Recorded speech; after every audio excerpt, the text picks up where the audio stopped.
আমি 43 বছরের কাউন্সিলর।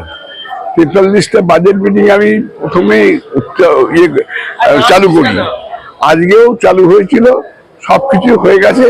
হওয়ার পরে লাস্টে দেখা গেল যে জনৈক কাউন্সিলর, বিশেষ করে আমার ভাগ্নের এই ঘোষ, মিলন ঘোষ, সে বলে উঠলো যে এই মিটিংটা হবে না, এই মিটিংটা স্থগিত রাখা হোক, এবং পরবর্তীকালে এই স্থগিত মিটিংয়ে যেগুলো রেক্টিফাইড করা আছে সেই রেক্টিফিকেশন করে আবার পুনরায় এই মিটিং করা হোক।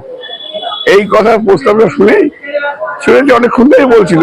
উনি বলছেন না, এটা হবে না, এটা এই বলে না, এই হোল মিটিংটাকে আমরা কিছুতেই করতে দেবো না বা বানচাল করবো। বানচাল না করে স্থগিত করে আগামী 21 তারিখে বোধ হয়, সম্ভবত না 21 তারিখে, হ্যাঁ কথা কি বুঝেছে মা, 21 তারিখে এই সভাটা করা হবে।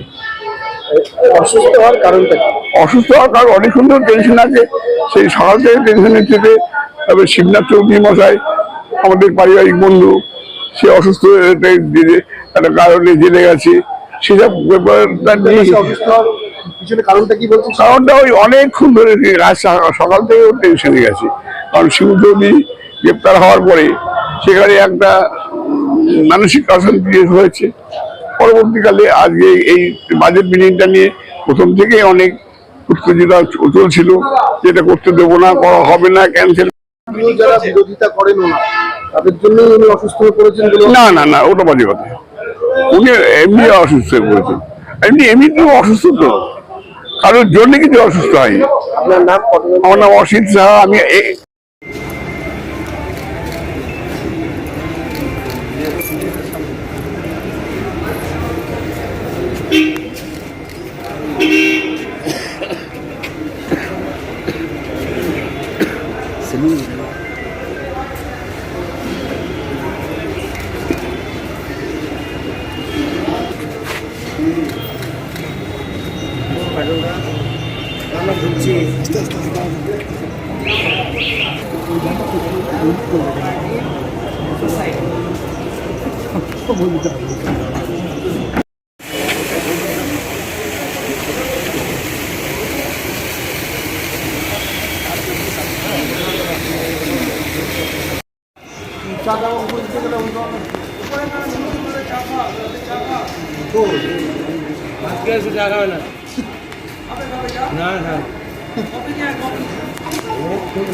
বলে